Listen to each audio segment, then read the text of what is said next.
Well, hello, everybody, and welcome to this wonderful Wednesday. I just like being positive, and I hope you do too, because I've learned that having faith in God and just being positive, having that kind of outlook, makes life a whole lot more enjoyable. So I hope you're having a great week and looking forward to the rest of the week. Today, in our devotion, we are in Genesis chapter 23. That is part of our Bible reading plan this year at First Baptist. And thank you so much for reading God's Word with us, being part of these devotions. And as always, please shoot me a message, place a comment or a like or something. Let us know that you're watching. And I'd love to hear from you what speaks to you, what God says to you. That just encourages me to know God is working in people's lives. Well, chapter 23 is all about Sarah, Abraham's bride, dying, and then his negotiating to buy a burial plot. And so chapter 23, verse 1 begins by saying, Now Sarah lived 127 years. These were the years of Sarah's life, and Sarah died in verse 2. So she was 127 years old when she died. And of course, in the rest of the chapter, Abraham goes through this very detailed process of negotiating with a landowner to buy a plot of land that had a cave in it that would become not only the place that Sarah was buried, but later Abraham would be buried, and the burial place for Abraham's family. What I started thinking about was the faith and the patience of Abraham and Sarah as well. So she's 127 years old when she dies. We know earlier in Genesis from chapter 17, verse 17, that Sarah was 10 years younger than Abraham. So hang with me, okay? She dies at 127. She's 10 years younger than Abraham. Genesis chapter 12, where God calls for Abraham to leave his family, extended family and homeland of Haran and move to Canaan, to the promised land. We're told in Genesis chapter 12, verse 4, that Abraham was 75 years old when he left Haran and moved to Canaan. So that means if Sarah was 10 years younger than Abraham, Sarah was 65 when that happened. So do a little math.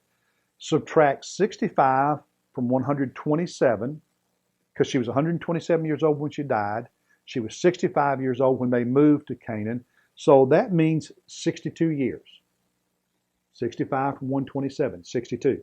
So Abraham and Sarah had lived in Canaan 6 decades when she died in the promised land.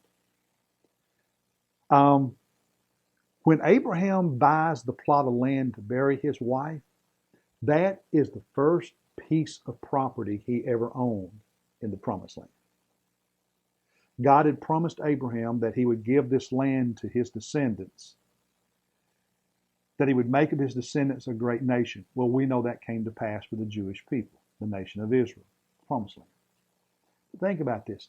For just over 6 decades, Abraham, his wife, their family were strangers, sojourners in Canaan in the promised land before they owned a single plot of dirt. 6 decades. Wow. You talk about patience and faith. What really stands out to me as I put all of that together, there's 2 points that spoke to my heart. One is what I call Abraham's patient faith. 6 decades. Before that, look in chapter 23 at verse 4. Chapter 23, verse 4. When he's negotiating for the property, he says, I am a stranger and sojourner among you. 6 decades. God promised to give him land, and 62 years he owned no land in the promised land. Man, that's a lot of patience. That's a lot of faith. And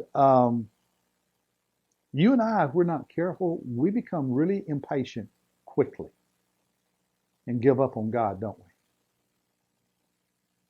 Our faith can be so short-sighted. Now, give it to me now.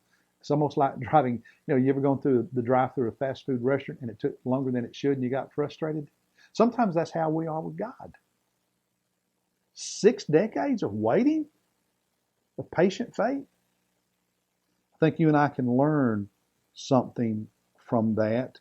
Um, Sometimes we sacrifice our faith and sacrifice our relationship with God because we want stuff too quick. You know, one of the lessons this teaches me is if Abraham could live 62 years as this great man of God in a country without owning anything, you don't have to have a lot of stuff to be a great man of God or a great woman of God. And sometimes our desire to get stuff quickly causes us to shortchange our character, our integrity, our faith, our walk with God. Abraham was a patient man. Not a perfect one, but wow, 62 years, a patient faith. The second thing was how much Abraham loved Sarah, his wife. When you read chapter 23, there is this very detailed description of Abraham negotiating with the property owner to buy this plot of land. And the owner even offers to just give it to Abraham, and Abraham very respectfully said, turns him down. He wants to pay for it, and he actually overpays. And I think one of the reasons the details are given here, and of course, Abraham's negotiation with this property owner in Genesis 23 happens in a very public setting. So it's not a private negotiation, it's done in a public venue. Is Abraham is very publicly honoring his beloved wife by the way he negotiates, what he's wanting, and how much he's willing to pay for it. He wanted to honor the love of his life. And there's a reminder there for you and me that we need to publicly honor those we love. I have to tell you, as a pastor, as a man, it breaks my heart. And more than that, sometimes I just get mad when I hear husbands or wives in public settings with their friends or whoever putting down their spouse. That is so ungodly, so unloving. There's nothing honoring of your spouse when you do that. And it does not strengthen your marriage. Publicly honor the one committed to you and the one to whom you're committed. So 2 things from Abraham that really blessed me in this chapter: his patient faith and the way he publicly honored his beloved wife. I can learn from him. So can you. Hope this helps you. God bless you. I'll see you tomorrow.